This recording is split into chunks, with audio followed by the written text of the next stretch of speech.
आणखी एक breaking news आहे। मयत अमोल खोतकर बहिणीला अटक झाली आहे। त्याच्या उद्योजक लड्डाच्या घरावरील दरोडा प्रकरणामध्ये एन्काउंटर झालेल्या अमोल खोतकरच्या बहिणीला पोलिसांनी अटक केली आहे। रोहिणीकडे 22 तोळे सोनं सापडलेलं आहे, तर पोलिसांनी तिच्या घरी जाऊन झडती घेतली। त्याच्यानंतर सोनं 7 जिवंत काडतूसही सापडली आहेत। आठवडाभरापूर्वी तिच्या सांगण्यावरून दरोड्यामध्ये चोरी झालेली 30 किलो चांदी एका गॅरेजमध्ये ठेवलेल्या गाडीमध्ये सापडलेली होती। आता तिच्या घरामध्ये सुद्धा 22 तोळे सोनं सापडल्याची माहिती आहे आणि त्यानंतर अमोल खोतकर ज्याचं एन्काउंटर झालेलं होतं याच प्रकरणामध्ये त्याच्या बहिणीला अटक करण्यात आली आहे। तर आताची सगळ्यात मोठी आणि महत्त्वाची अपडेट म्हणावी लागेल, जी चोरी छत्रपती संभाजीनगरमध्ये झाली होती मागच्या महिन्यामध्ये। ही चोरी चर्चेत आलेली होती कारण लड्डा यांच्या घरातील 5 किलोपेक्षा जास्त सोनं चोरीला गेलेलं होतं। त्याचबरोबर कॅश सुद्धा चोरीला गेली होती आणि त्यानंतर जेव्हा पोलिसांनी तपासाची चक्र फिरवली त्याच्यामध्ये वेगवेगळे अँगल समोर आलेले होते। जे मित्र आहे लड्डा यांच्या मुलाचा त्याचा एक अँगल आलेला होता, त्याचबरोबर लड्डांचा जो मित्र आहे त्याचाही अँगल समोर आला होता आणि अशातच अमोल खोतकर याचा एन्काउंटर झाला होता। पोलिसांनी एन्काउंटर केला होता आणि ही हत्या असल्याचा आरोप खोतकरच्या बहिणीने केलेला होता। मात्र आता या चोऱ्यांमध्ये खोतकरची बहीण सुद्धा सामील होती का असा सवाल उपस्थित होतोय, कारण तिच्या घरामध्ये सुद्धा 30 तोळे सोनं सापडले।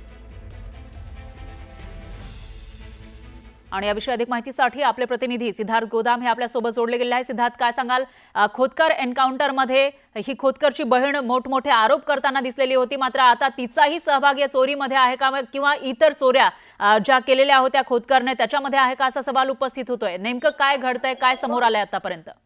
बघा, निश्चितपणे अमोलची बहीण हिच्यावर पोलिसांचा पहिल्या दिवसापासून संशय होता।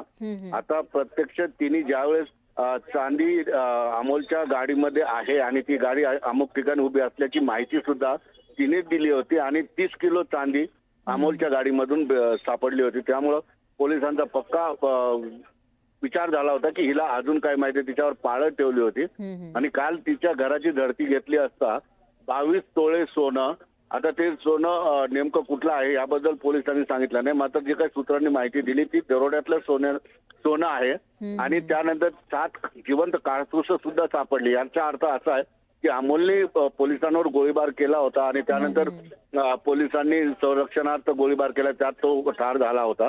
जिवंत काडतूस कुठून आली आणि 22 तोळे सोनं कुठलं आहे याबद्दल अमोलच्या बहिणीकडून आता उत्तर घेणं अपेक्षित आहे। पोलिसांनी अमोलची बहीण रोहिणीला तिला ताब्यात घेतलेलं निश्चितपणे पुढचं सोनं सुद्धा सापडण्याची शक्यता आहे, कारण जे आरोपी पकडले गेले होते त्या सगळ्यांनी आपल्या कबुली जबाबामध्ये सांगितलं की दरोड्यातील लुटीचं सगळं सोनं अमोल खोतकर होतं। अमोल खोतकरचा जर एन्काउंटरमध्ये मृत्यू झाला होता, मग अमोलने नेमकं ते सोनं कुणाकडे दिलं होतं हा प्रश्न निर्माण झाला होता आणि आता त्याच्या बहिणीकडे 22 तोळे सोनं सापडल्यामुळं कदाचित इतर सोनं सुद्धा तिला माहीत असावं।